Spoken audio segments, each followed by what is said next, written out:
Hello everyone. दोस्तों, आज के इस वीडियो में हम लोग देखेंगे, जैसा कि आपने थंबनेल को देखा है, कि झारखंड महिला पर्यवेक्षिका एग्ज़ाम 2023 लेडी सुपरवाइज़र।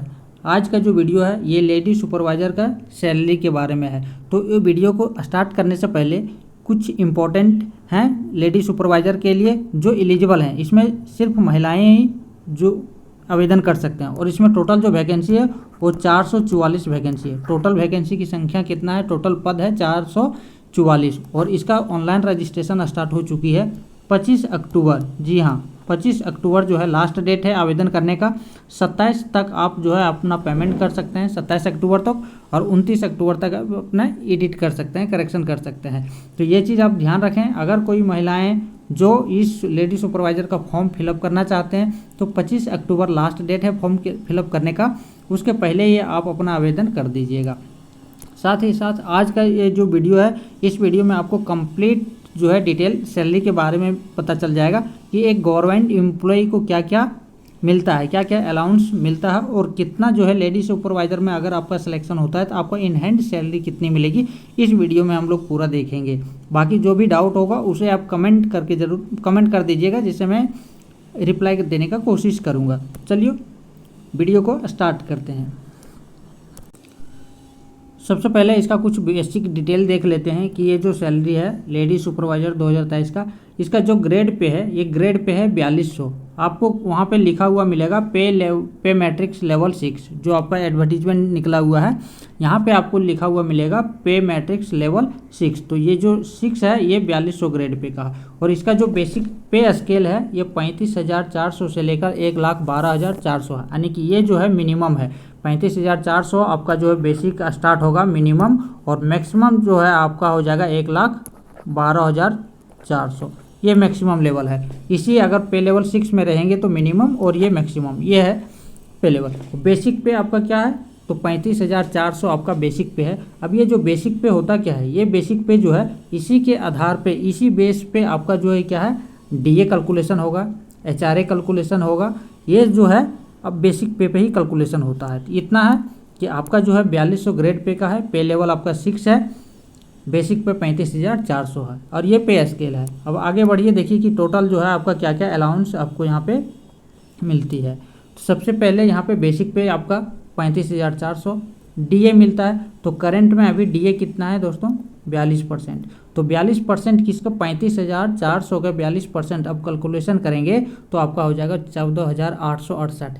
ये जो डीए है एवरेज ईयर जो है 1 जनवरी को और 1 जुलाई को, 1 जनवरी और 1 जुलाई को इंक्रीमेंट, मतलब बेस डीए इंक्रीज होता है। जनवरी में इंक्रीज हुआ है 4%, 38 से 42 हो गया है। जुलाई, अभी 1 जुलाई 2023 का डीए अनाउंस अभी सेंट्रल गवर्नमेंट की तरफ से नहीं हुआ है। तो जिस तरीके से सेंट्रल गवर्नमेंट अनाउंस करती है उसी हिसाब से स्टेट में भी इंक्रीज होती है डीए परसेंट। ठीक है, डियरनेस अलाउंस, महंगाई भत्ता। तो यहाँ पे अभी जो है करंट है 42%, तो इसी के आधार पर ये सैलरी स्लिप बना हुआ है। तो 42% आपका 14,868 हो गया। एचआरए होता है हाउस रेंट अलाउंस, रहने का जो मकान भत्ता जो होता है, किराया, मकान का किराया, वो है आपका रहने के लिए। अगर आप लेते हैं, क्वार्टर लेते हैं गवर्नमेंट का, तो आपको ये एचआरए नहीं मिलेगा। अगर आप नहीं लेते हैं तो उस केस में आपको जो है एचआरए मिलेगा। और ये एचआरए कितना मिलेगा? तो अगर रांची में है तो रांची में आपका जो है 18%। ठीक है, रांची में जो है 18% है। ये जो एचआरए जो होता है वो तीन सिटियों में बटा होता है, एक्स सिटी, वाई सिटी और जेड सिटी। ठीक है, एक्स सिटी जो है सबसे आगे रहते हैं 27%, वाई सिटी में 18% और जेड सिटी में 9%। ये अभी करंट में एचआरए का रेट है। तो रांची की बात करें तो रांची जो है आपका वाई सिटी में आता है, जो कि 18%।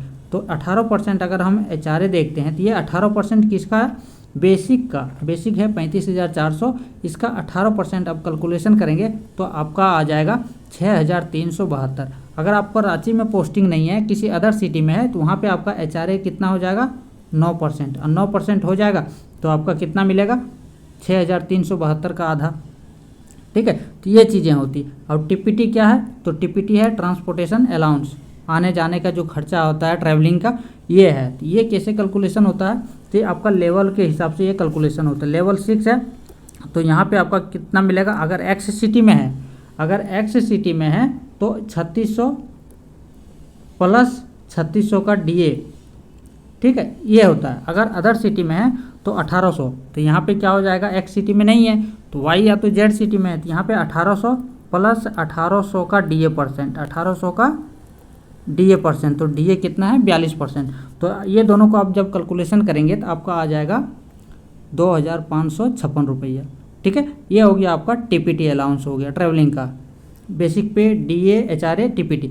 मेडिकल, दोस्तों मेडिकल जो है अभी गवर्नमेंट, झारखंड गवर्नमेंट ने अभी क्या है, मेडिकल पहले 1000 रुपया एवरी मंथ दिया जाता था, लेकिन ये जो है अलाउंस को स्टेट गवर्नमेंट ने ख़त्म कर दिया। आप इसके जगह पे इंश्योरेंस बीमा ले आया है कि आप जो है 5 लाख तक का आप ट्रीटमेंट, इसमें कुछ नया चेंजेस किया है मेडिकल का, तो उसके आधार पे अब जो मेडिकल 1000 रुपया एवरी मंथ मिलता था वो अब मेडिकल अलाउंस नहीं मिलेगा, बल्कि जो गवर्नमेंट की ओर से जो इंश्योरेंस बीमा कराया जा रहा है उसके तहत आप लोगों का ट्रीटमेंट, जो स्टेट गवर्नमेंट का एम्प्लॉय है उनका उसी बीमा के तहत ट्रीटमेंट होगा।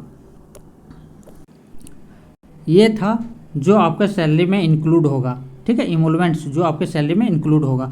अब क्या है, गवर्नमेंट में है तो गवर्नमेंट का कुछ रिकवरी हुई होती है। ये रिकवरी क्या होती है, सबसे पहले GPF। अब GPF होता क्या है, जनरल प्रोविडेंट फंड। आप सभी को पता है कि झारखंड में क्या लागू है, OPS लागू है। NPS था, नेशनल पेंशन सिस्टम, इसको हटा करके क्या लगा दिया है, OPS लागू किया गया है, ओल्ड पेंशन सिस्टम।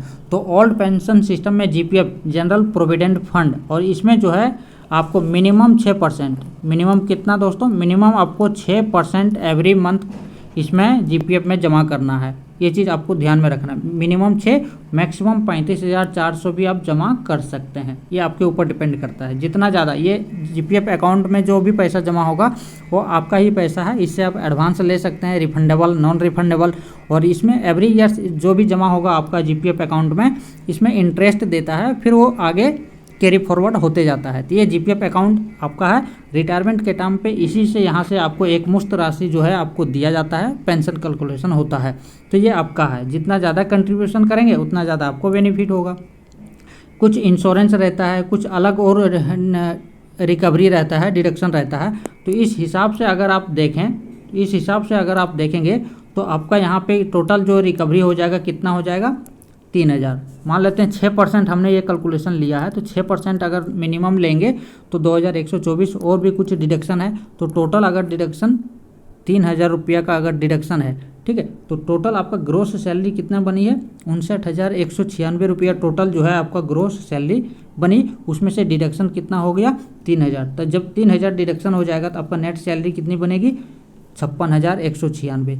ये हो गया आपका in hand salary every month मिलने वाला। ये जबकि अभी जो DA जो है सिर्फ 42% है, अभी जुलाई का और इंक्रीज होगा 4% मिनिमम मैक्सिमम, तो आपका हो जाएगा 46%। फिर जनवरी में इंक्रीज होगा, तो DA 2 बार एवरी ईयर्स इंक्रीज होता है। तो ये इन हैंड सैलरी आपका जो है बढ़ता रहेगा, और एवरी ईयर्स जो है हर साल जो है आपका एक इंक्रीमेंट भी लगता है, ठीक है। ज्वाइनिंग करने के 6 महीने के अंदर आपका जो है 1 जनवरी अगर आता है या 1 जुलाई, तो वहाँ पे आपको जो है इंक्रीमेंट लगता है, और इंक्रीमेंट जो लगता है ये बेसिक पे में लगता है। मिनिमम जो है आपका 3% बेसिक पे चेंज हो जाएगा, ठीक है। तो इस हिसाब से आपकी सैलरी जो है हमेशा बढ़ते रहती है। तो ये था टोटल आपका जो है लेडी सुपरवाइज़र का पूरा कैलकुलेशन।